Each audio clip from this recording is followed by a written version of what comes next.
I can still hear the beeping from the hallway. That awful, steady sound that never tells you what you want to know, just that something's happening behind a closed door. I was sitting alone in the corner of the pediatric surgery waiting room, clutching my phone like it might suddenly make all of this better.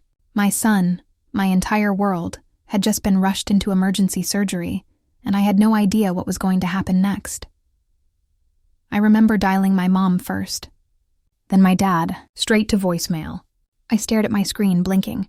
For a second, I thought maybe something was wrong with my phone. Maybe the calls weren't going through. I called my sister. Nothing. My older brother? He let it ring 5 times before it disconnected. I could practically hear him looking at his screen and deciding not to answer. They knew. I'd sent the messages. We're in the ER. It's serious. Please. I didn't even ask them to come, just to pick up, to say something. To care. I looked around the room.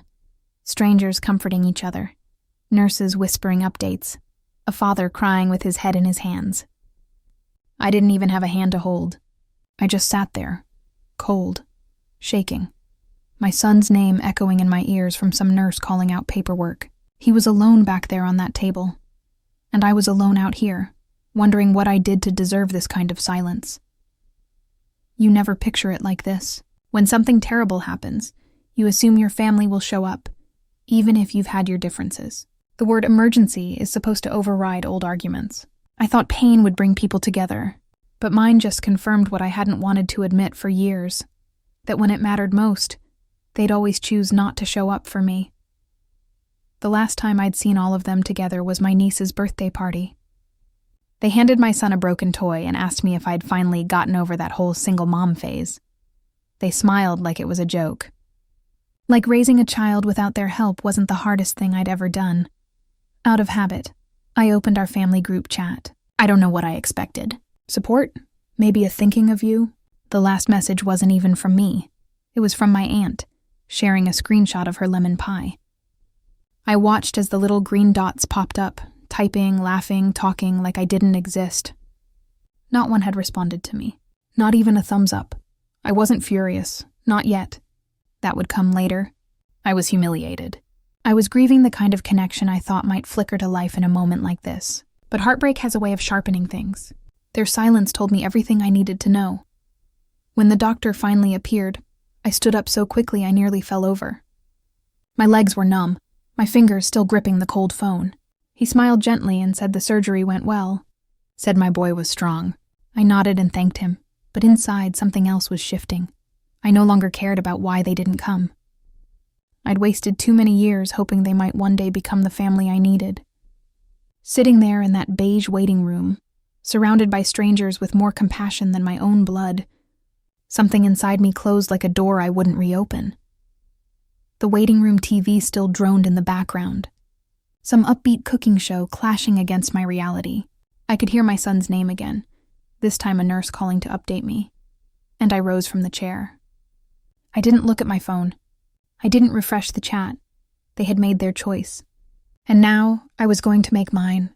After they wheeled my son into recovery and told me he'd be asleep for the next few hours, I stepped outside for air and made the mistake of checking my phone. I don't know what I was hoping to find.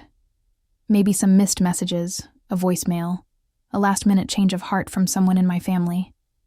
But instead, I opened Instagram and saw them.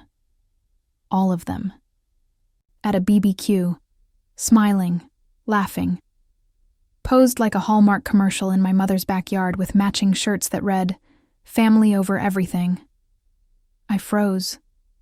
There was my sister with her perfect curls, holding a baby that wasn't even hers.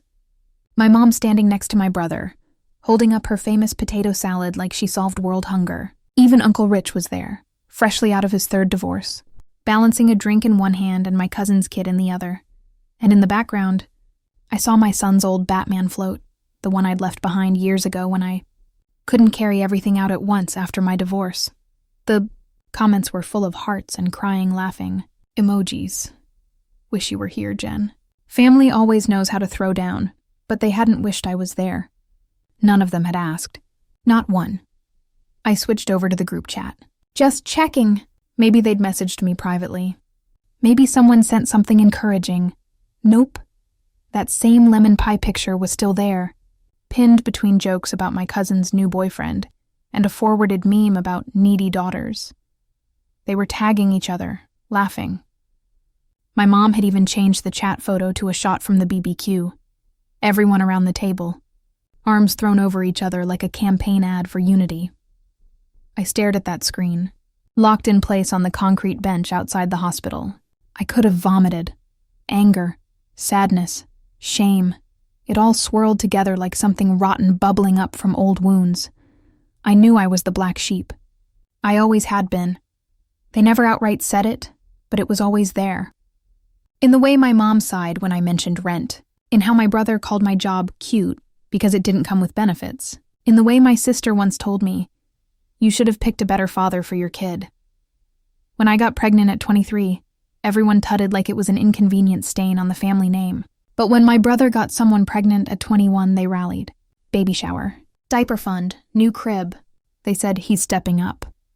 When I did it alone, she should have known better. I hadn't been to one of their events in over a year. Not because I didn't want to, but because every time I showed up, I felt like I was on trial. Someone always had something to say. Some little jab dressed up like concern. "That's what you wore? Still living in that little place? When are you going back to school?" I told myself I didn't care anymore, that I had thicker skin. But scrolling through those photos, knowing they were all together, while I was alone, terrified for my son, and they didn't even text. That hit different. They weren't just unavailable. They chose not to be there. That's when I stopped making excuses for them. They weren't busy. They weren't confused. They weren't waiting to hear how serious things were. They saw my messages, then took a group photo anyway. I sat there for a while, staring at that screen, then slowly powered my phone off. If my world was going to fall apart, I'd rather not get an alert every time they decided I didn't matter. He wasn't supposed to live, you know. That's what the nurse with the soft voice told me, brushing a hand over my forehead as I lay there, exhausted and bleeding, listening for a cry that didn't come right away. They had to rush him off before I held him for even 5 seconds. No warm snuggle, no picture. Just a flash of his tiny blue face, and then nothing but machines and nurses moving fast. That night, I remember lying there alone in that sterile hospital bed with one half-deflated balloon from a coworker and a half-charged phone I didn't dare touch. His father never showed. He blocked me 3 months into the pregnancy, after calling me a liar in front of 2 of his friends at a diner. Said I was trying to trap him. Said someone like me should know better. Yeah, I should have known better about a lot of things, but never about my son. The first time I saw him in the NICU, I sobbed so hard I collapsed into a chair. There was a tangle of wires and tubes, and this impossibly small chest rising and falling under a clear plastic bubble. And right then, I knew. If I had to die to protect him, I'd do it. Everything changed after that. I started working double shifts again 3 weeks later. My manager said if I took more time, they'd replace me. I pumped breast milk in the janitor's closet and caught naps in parking lots just so I could hold him a little longer before shifts. People talk about motherhood like it's this golden halo moment. For me, it was trading lunch for diapers, sleep for extra hours, and swallowing pride every time I stood in line at the pharmacy counting quarters. I couldn't ask my family for help. They smiled at first, the polite kind, told me having a baby would settle me down. But when the reality hit, when I stopped coming to parties, when I borrowed my mom's car, when I said no to weekend trips, they shifted. Quietly, but clearly, they started calling him that kid. Not in public, but I heard it. Is she bringing that kid again? She needs to find a sitter for that kid if she wants to be taken seriously. She's just using that kid as an excuse not to show up. They said it like he was a burden I'd chosen. Like he was a punishment instead of the very reason I kept breathing. But he was never a burden. He was all I had. We grew up together in a way. On late nights when the power was out, we'd make pancakes by candlelight and giggle like it didn't matter. He once gave me a homemade card that said, "Thank you for choosing me." I keep it in my wallet to this day.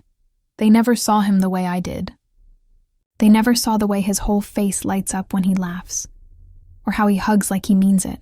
They couldn't see past their disappointment in my choices long enough to notice he's the best decision I ever made.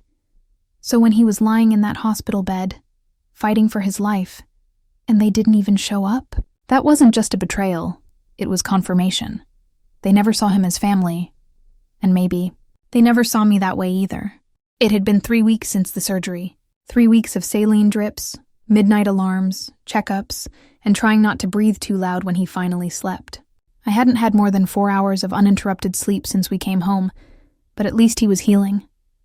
Slow, quiet days. Lots of cartoons, lots of whispered prayers when he coughed just a little too long. I was sitting at the kitchen table, sorting through medical paperwork, stacked in an intimidating pile that felt heavier than my rent notice, when the knock came. Not a text, not a call, just 2 sharp knocks like whoever was on the other side had never ghosted me in a hospital waiting room. I opened the door, and there they were, Mom and my sister, standing side by side like nothing had happened. My mom was clutching a casserole dish, like that would smooth over 3 weeks of silence. My sister grinned like she was here to help plan a baby shower. I remember blinking for a full second, waiting for one of them to say it. To ask how he was, to say sorry, but all I got was, "So, we heard you got your tax refund." I didn't even register it at first. I just looked at them, stunned, thinking maybe it was a weird joke, some badly timed attempt at small talk. Then my sister kept going. "Yeah, Aunt Ray said you mentioned it to her last month. We were hoping you could help out. Angie really needs a new car to get to her job interviews." Angie, my cousin who hadn't texted me either, the same cousin who once called my son extra baggage while sipping frozen margaritas at a family function. I didn't know what to say. My brain sort of fuzzed over. My stomach twisted. I asked, half out of reflex, "Did you guys know he almost died?" They paused. Mom shifted the dish in her hands and said, "Well, we figured if it was that serious you would have kept calling." My sister chimed in, "We thought maybe you were being dramatic. Like when you had that pregnancy scare during Elijah's halftime game." That was 10 years ago. I stared at their faces, smiling, vague, unbothered. It felt like I was watching a show I couldn't quit, even though every minute made me angrier. I shook my head and said, "So you didn't come to the hospital, or call, or send a text? Because you assumed I was exaggerating? And now you're here. For money?" Mom actually tried to hand me the casserole. "It's chicken and rice," she said, like it was a peace treaty. I didn't move, didn't take it. My hands were shaking, not just from anger, but from disbelief. From insult. From the twist of seeing the cost of chicken and rice offered in exchange for helping buy a $6,000 car. That's when my sister put her hand on my arm, real soft, and said, "Come on, we're family." I laughed, loud, not the kind of laugh you mean, it just came out. Sharp and startled like the sound when you drop a glass and it shatters. I laughed right in their faces, because after all that silence, this was why they came. I didn't say another word. I stepped back into the house and closed the door without another glance. Still heard Mom mumbling something through the wood about me being ungrateful and emotional as they walked away. As the lock clicked, I stood there still holding an envelope from the hospital in one hand and a list of overdue bills in the other. Yet somehow, they saw me as their backup plan, a piggy bank with a pulse. And now I was just supposed to forget all the nights I sat alone listening to beeping monitors while they played cards over backyard BBQ ribs. It was like they didn't even realize I'd already buried the part of me willing to beg for their love. I don't remember meaning to laugh. It just happened. Like when you stub your toe so hard you cry laugh from the shock of it. That's how it felt. Surreal, folksy, unbelievable. My mom had just uttered this low, scolding thing. "You're always ungrateful." And she said it with that same head tilt she used when I was a kid and didn't want to lend my toys to cousins who broke everything. Like I'd just refused to share a coloring book, but all I'd done was say no. No, I wasn't giving $2,000 to help Angie get a car. No, I wasn't co-signing on anything. No, they couldn't borrow it just until their taxes came in. After everything, I had the audacity to keep what little I had left. And that made me the villain? So I laughed, right there with the door half open. One sharp, bitter, unhinged cackle that filled the porch and echoed behind me. And they just stared. My sister looked startled, like I'd slapped her. Mom pressed her lips into a thin, straight line, as if she'd been waiting for me to crack so she could finally deliver her rehearsed verdict. "You're always like this," she said, her voice calm and clipped. "Always acting like the world owes you something. You made your bed, and now you think everyone else should lay in it." That sentence hung in my ears long after I shut the door in their faces. It played while I cleared the lunch dishes, while I reached over and touched my son's forehead in his sleep. It rattled against my skull. Even as I peeled open another hospital bill I still couldn't bring myself to look at fully. Ungrateful? Was that what they called boundaries now? I'd survived the worst month of my life. Emotionally, financially, everything. And apparently the only thing they noticed was I wasn't bending over backward to play savior on demand. I thought that was the end of it. A bad visit. A ridiculous moment. The kind that burns into your memory but leaves no mark outside your soul.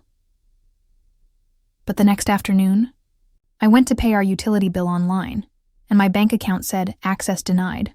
I tried again. Same result.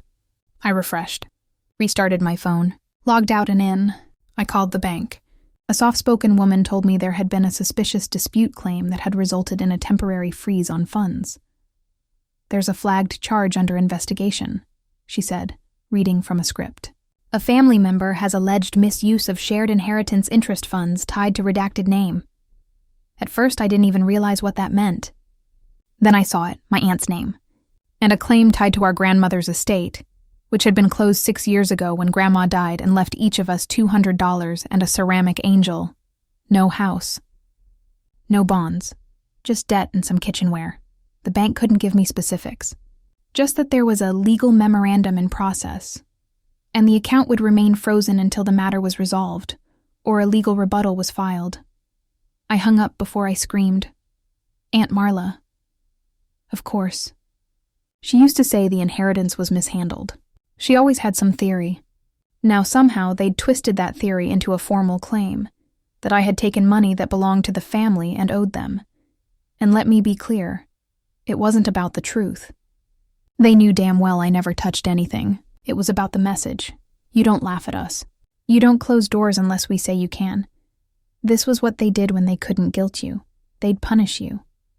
Use paperwork and office hours and frozen bank logins to break you down. It wasn't even about the money. It was about control. I sat on the edge of my bed in a daze for an hour, calculating what I had in cash. Enough for groceries. Maybe not rent if this dragged on. The part that gutted me wasn't just the attack. It was how fast they did it. Like they'd already discussed it. Probably sent messages in that cheerful little group chat, plotting how to wake me up. Maybe even joked about teaching me a lesson. Well, they taught me one.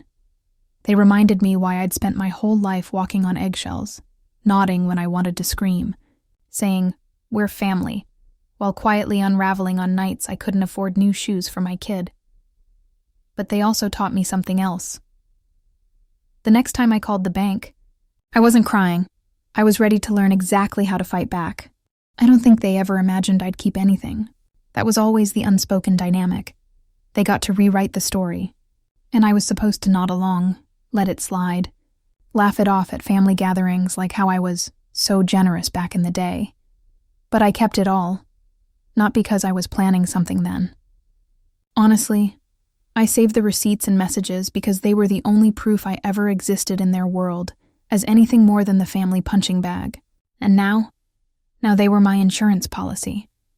The day after the account freeze, I pulled down the weathered shoebox on the top shelf of my closet, the one I'd labeled Rent Plus Messages 5 years ago, with a Sharpie that had halfway faded. Inside were old printouts, Venmo screenshots, bank Zelle receipts, handwritten notes from my sister asking for just $300 this month.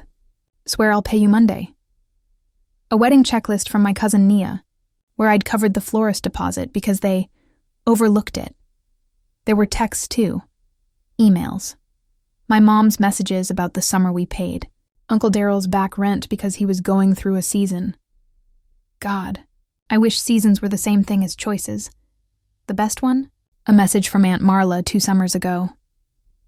I appreciate you helping out. Technically, that $800 should have gone to Elijah from Grandma's account. But you saved the day, XOXO. I took a deep, steady breath when I read that again. Saved the day, huh? Suddenly, I wasn't tired anymore. I was boiling. I plugged in my old laptop, scoured old drives, pieced it all together, date by date, interaction by interaction. It wasn't just generous, it was absurd. Altogether, I'd given over $9,000 across 7 years for things I was helping with. Never once did I ask for any of it back. Never brought it up when they joked about my little apartment or asked if maybe you should have married Elijah's dad after all. That's when I realized I had let them define me for too long. All those years I'd played it humble, keeping the peace, brushing off insults because they're just family. Because part of me still hoped they'd love me in return. Not anymore. I took one full afternoon and organized everything. Labeled files, created folders, even a spreadsheet with totals and time-stamped screenshots. I felt ridiculous doing it at first, like I was overreacting, until I reached $9,400 and still hadn't counted other favors like rides, groceries, or babysitting. But numbers don't lie, and I knew exactly what I had to do next. I called a lawyer, someone recommended through a single mom Facebook group of all places.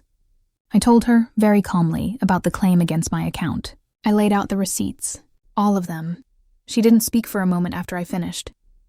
Then she said, "You've been the family bank for years, and now they're accusing you?" I told her I didn't want revenge. I wanted protection. I wanted a paper trail. I wanted them to know I wasn't afraid, and I wasn't alone anymore, even if it took me hiring someone to stand next to me. "Let's file a counterclaim," she said. So we did. For a full hour, I dictated names, dates, amounts. I didn't cry. I didn't flinch. I didn't even tremble when we started collecting records to serve a formal notice of rebuttal that would go to the same bank Auntie had weaponized. This wasn't about being petty. This was about finally speaking a language they understood. Paper. Power. Proof. Because they thought I'd been quiet all these years because I was weak. But I was just saving my voice. And now I had the mic. They never really looked at me, not past my shoes anyway. If I wasn't wearing something brand name, if my purse wasn't swinging with a known logo, they assumed they knew my whole story. That I was barely holding it together, one bounced check away from moving back in with my mom. But what they didn't know, what they never cared to ask, was that 6 months before the surgery, on one of the loneliest nights of my life, I found a blog post called "Single Moms Who Built 6 Figures Without Child Support." The person who wrote it didn't sound rich or fancy. She just sounded free. That night, I stayed up until 2 a.m., reading everything I could. I started small. Just recording a few bite-sized videos during my lunch breaks, sharing how I budgeted, how I negotiated with hospitals, how to breathe through bill collector calls without breaking. I posted them anonymously at first. Then people started messaging me, women like me. My inbox filled with thank yous. My DMs suddenly became stories, questions, support groups, consultations. I charged nothing at first, then $25, then $60.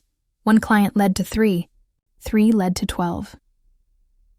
By the time my son's surgery forced me to miss 2 weeks of regular work, I didn't panic. I just logged in. Because I wasn't broke anymore. I was building something. Quietly, but relentlessly. I opened a second account, one they didn't know about.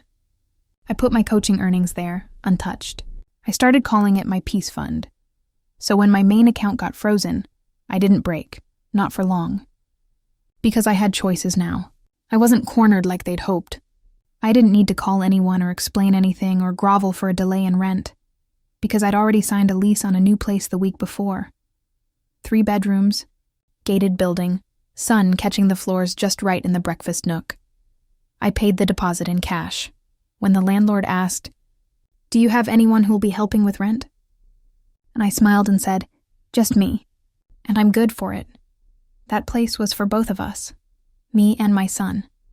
A fresh start far from the ghost-stained linoleum of our old apartment, where I'd watched mold climb up the corners and still tried to make it feel like a home. Now I was choosing more than just survival. I was building our damn life from scratch. They didn't see it coming. Because in their minds, I was still the girl with the bad choices, still the one wearing last year's clearance sweater. They couldn't imagine I'd found my power not in demanding more from them, but in demanding more from life. I didn't need their inheritance, their hand-me-down praise, their small, stingy version of forgiveness. I had options now, and I was done pretending I didn't. The invitation came through a text, just one line from my sister. Family meeting at Aunt Marla's.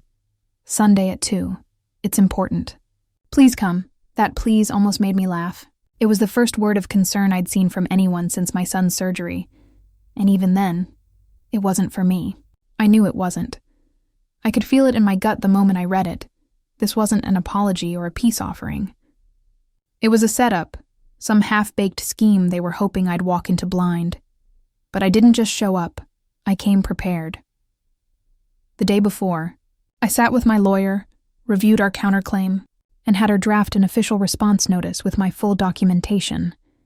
Every dime I had ever handed out to a family that now wanted to treat me like a vault with attitude. I didn't dress fancy for the meeting. I wanted to walk in exactly as they remembered me. Broke, overlooked, the add-on invitation to events I barely got the time of day at. A hoodie, clean jeans, minimal makeup, their vision of who I was. Let them think it. Let them talk.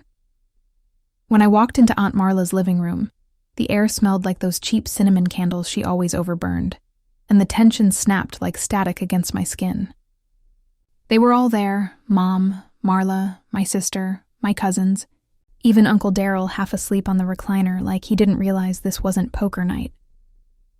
My sister gave me a smile like we were all kids again, like she hadn't stood on my porch weeks ago asking for money with zero interest in whether my child had survived. "We're so glad you came," she said, soft and rehearsed. I nodded, said nothing. Aunt Marla stood up front, holding a few folders like she was about to pitch a TED Talk. "So here's what's going on. There's a piece of land, been in the family generation-wise. It's out near Clarksville. We want to buy it back and build something on it. Legacy stuff, you know? Legacy." That word slid across the room like a knife in silk. That's when my mom chimed in. "We need all our names on it. Makes the loan easier to approve. Melissa already got her refund, right?" Her eyes flicked to me with fake innocence, but the implication was loud. My sister jumped in. "It'll appreciate. Everyone benefits down the line, but we'd really need your signature on it, just for the paperwork. It's not like you'd be investing anything, technically." No one looked directly at me after that. They all kind of glanced away, busying their hands with snacks, crossing their legs, avoiding the fact they were basically here to use me. "It's important we move on this ASAP," Marla added. "If we don't snatch it up now, some developer's gonna turn it into a gas station or a Dollar Tree or something." I held their gaze for the first time all afternoon. Slowly unzipped my old tote bag and pulled out the thick folder of everything I'd collected. Receipts, texts, notarized letters, and the counterclaim my lawyer so kindly dressed in legal brilliance. "Before I sign anything," I said calmly, "I thought it'd be good to go over what's still unresolved between us." My sister's face dropped. Marla shifted. Mom actually scoffed. "What's this?" she muttered. I laid the folder down on the coffee table. "This is every dollar I loaned any of you. Every agreement, every digital trail. It totals over $9,000. Since 2014. Silence. I let that sit while I took out the letter from my attorney. "And this," I said, "is our formal notice responding to the fraudulent claim filed against my bank account. You can expect communication sometime next week." Marla finally broke the silence. "You didn't have to go and get lawyers involved." I gave a small smile. "You didn't have to call the bank." You could feel the shift sweep across the room. They had invited the weak version of me, the one who used to beg for a seat, but I didn't owe them explanations anymore. "I won't be co-signing on that land," I said, standing. "But I do hope you build something solid with it. Because what you've built with me collapsed a long time ago." No one argued. Not really. They just sat there, some blinking, some fuming, some starting to do the math way too late. I turned toward the door as Aunt Marla finally spoke under her breath. "You always did hold a grudge." "No," I said over my shoulder. I held the receipts. And this time, I didn't close the door behind me. I let them watch me walk out. They say silence is the loudest response, and I'll tell you this.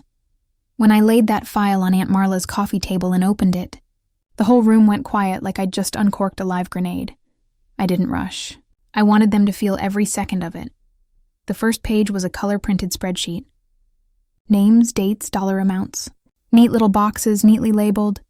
Rent, wedding expense, emergency float, school books, utilities, car deposit.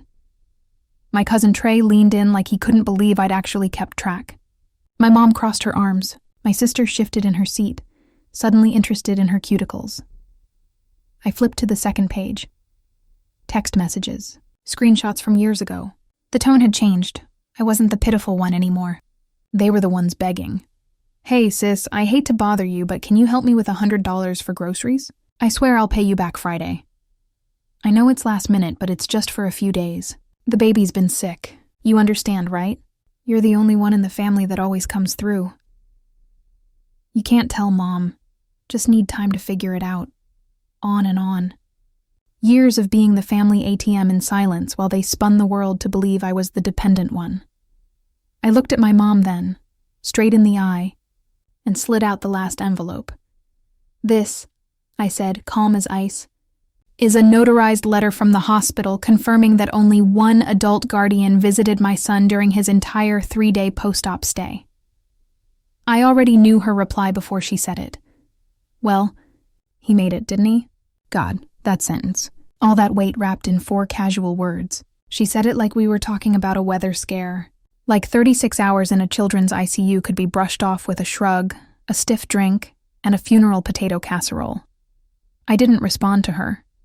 Not directly. Instead, I reached into my bag and pulled out a second folder.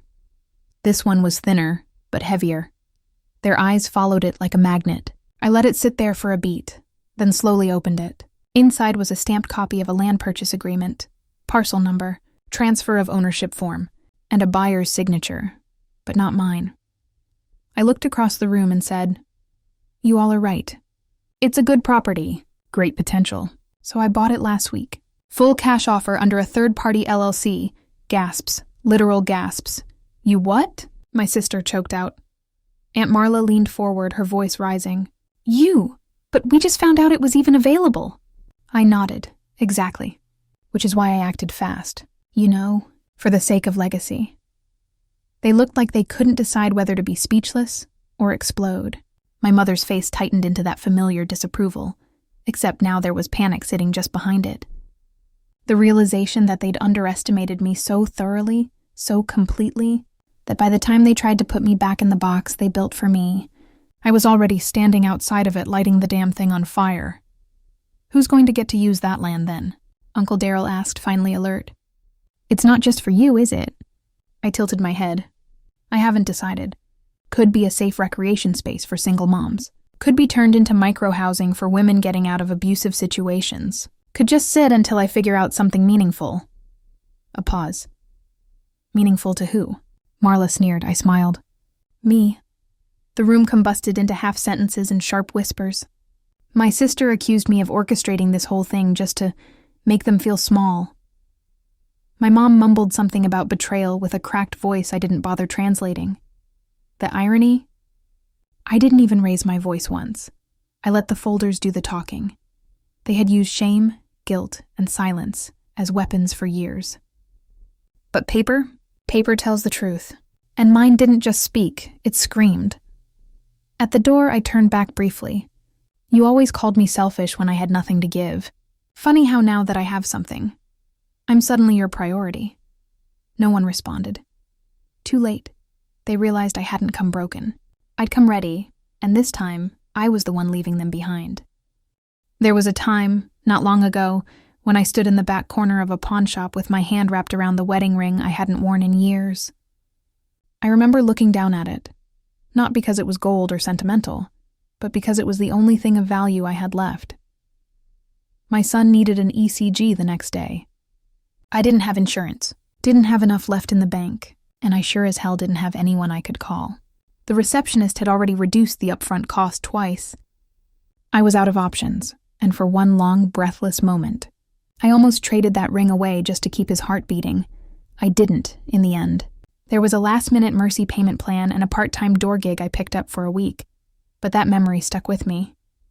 That was the lowest I'd ever felt. Not helpless, but invisible.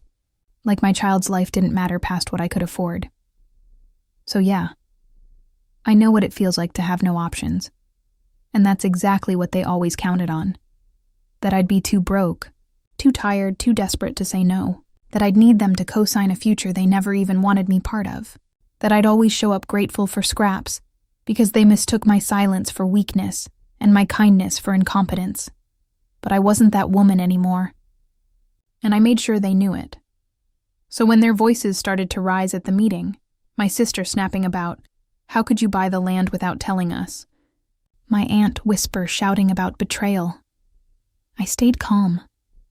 I stood there, looked them dead in the eyes, and said, "You showed me exactly who you were when my son was dying, and you chose BBQ over the hospital. You showed me when you called the bank instead of calling my phone. Every time you ignored a message, blocked a call, spun a lie, flicked shame at me in broad daylight. You thought I had no options. I let that hang in the air. This isn't revenge. It's a response. You want legacy? This is mine." No one said a word, because for once I wasn't shaking. I wasn't playing along. I wasn't explaining, apologizing, or shrinking into silence to keep the peace. I had every right to be in that room. But more importantly, I had every right to walk out of it untouched. Let them sit in their shock, in their unraveling guilt. Let them wonder how long I'd been planning it, how they let the girl they wanted to keep broke build her own exit strategy. You can only underestimate someone for so long before the ground shifts beneath. I headed toward the door, letting their stunned expressions burn into memory, not to replay later out of spite, but as proof. Proof that freedom doesn't always come with fire and fury. Sometimes it comes dressed in receipts, real estate deeds, and 2 years of quiet self-worth.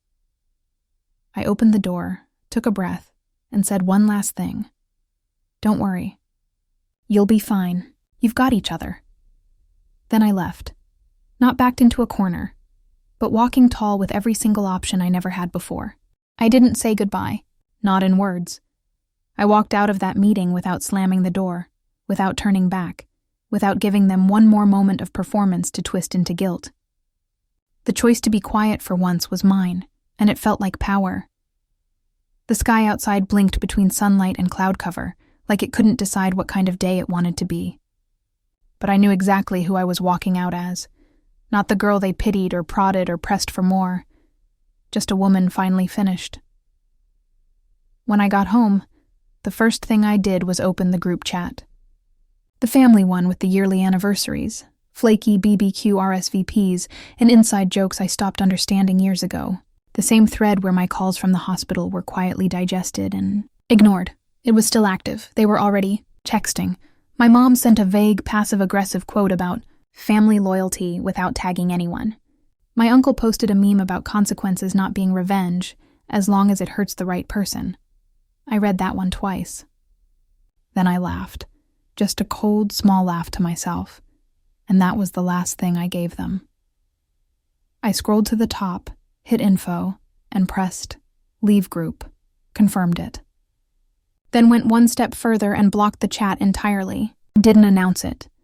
Didn't do the dramatic exit where someone posts "I'm done" and waits for someone else to beg them back. This wasn't a performance. It was surgical. It wasn't for them. It was for me. 10 minutes later, my phone buzzed.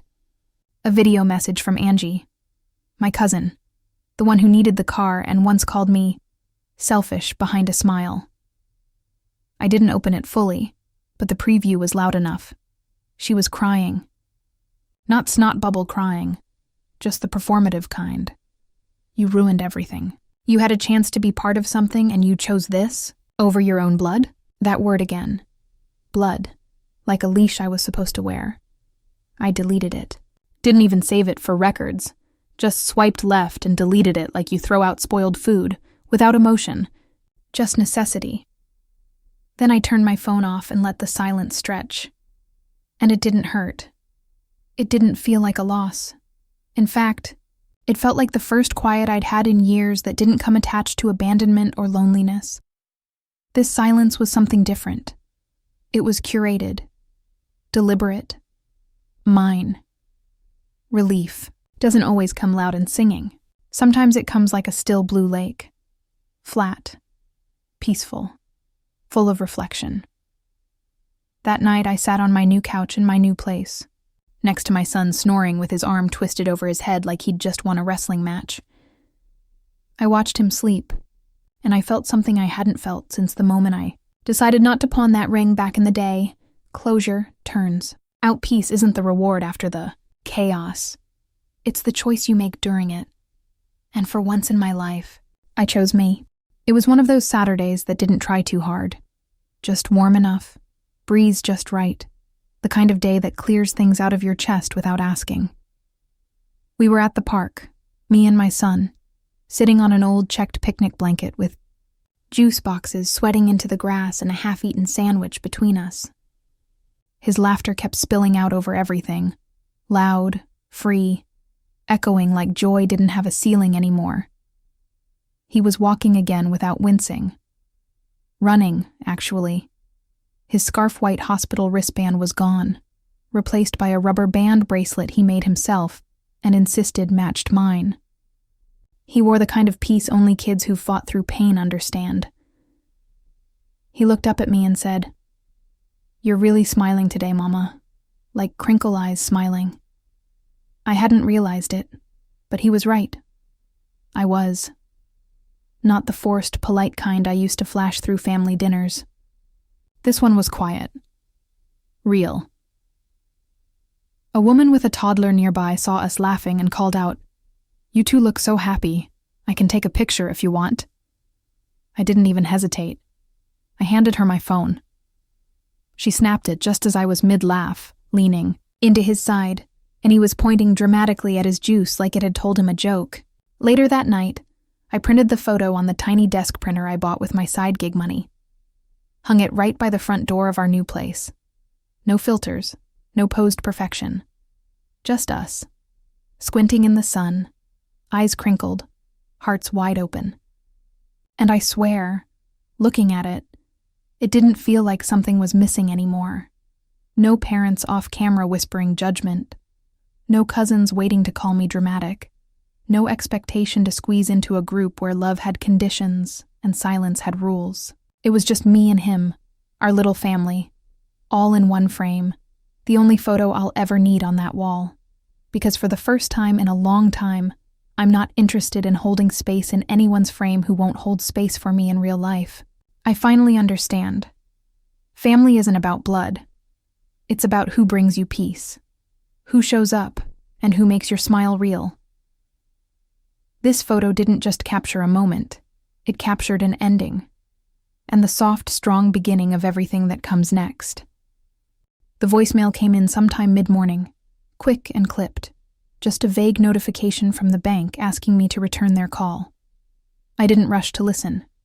I was brewing tea, folding laundry, humming something soft under my breath while my son watched cartoons from the floor. It took me a full hour to call back, because for the first time in a long time, what waited on the other end wasn't going to shake me. When I finally did, the woman's tone was almost nervous. She told me the dispute had been closed, reviewed, reversed. There was, and I quote, insufficient evidence of shared ownership or fraud to support any claim of account interference. My funds were fully restored. My access reopened, everything back where it belonged, legally and otherwise. I stood very still in my kitchen, listening to her run through the formalities, nodding even though she couldn't see me. Then with the most polite voice I could manage, I said, "Thank you." That's all I needed to hear. What she didn't know, what my aunt still didn't know apparently, was that the moment I saw that freeze, I'd already filed preliminary defamation paperwork. My lawyer called it strategic insurance. I called it the final boundary. I wasn't bluffing anymore. This wasn't about money. It was about the difference between mistakes and malice, and this was calculated. Marla may have thought she could dangle my past like a weapon, but now she'd learned that accountability didn't come with a casserole or a half apology after Sunday service. After the call, I logged into my account, watched it unlock with a single click, and smiled. Not because I needed the money at that exact moment, but because access wasn't just a function of banking. It was a symbol of everything I'd had to get back. Then I did one more thing. Quiet, deliberate, easy. I transferred the entire account, every last dollar, to a local credit union, started fresh, clean name. Clean break, because the place that let them freeze me once, without my consent, wasn't the place I'd leave my future. Some victories don't come with confetti. Just clean bank statements, secure PINs, and a growing balance named dignity. They skipped my son's surgery, for ribs, for jokes, for matching shirts and paper plates and cheap wine under string lights. Then, weeks later, they stood on my doorstep with casserole and open palms, asking for $10,000 like it was nothing. No apology, no softness, just expectation, like generosity was a debt I owed for daring to survive without them. But this time, I didn't bend. I didn't beg. I chose myself. For years, I walked the line between being the bigger person and being invisible, thinking if I just gave more, tolerated more, made myself small enough, they'd finally embrace me, accept me, maybe even love me in a way that didn't sting. But love doesn't dismiss surgeries. Love doesn't file false claims. Love doesn't see you drowning and ask for your life raft. So here's the truth. Sometimes, the only way to heal from a toxic family is to let them call you selfish. Let them say you've changed. Because if you've done it right, you have. Setting boundaries isn't cruelty. Walking away isn't betrayal. Choosing your child's peace, your own peace, isn't dramatic. It's overdue. I don't need to be part of the old group photo. The smiles were always crooked anyway. I've got a new frame on the wall now. Just me and my son in the sunlight. Proof that love, when it's real, doesn't have to hurt to be earned. I still get the occasional message, a passive-aggressive meme, a family update I never asked for. They still don't say sorry, still don't say his name, but I stopped waiting for that. They chose themselves long before I ever did. So now, finally, I'm choosing me, and for the first time in my life, I don't feel guilty at all.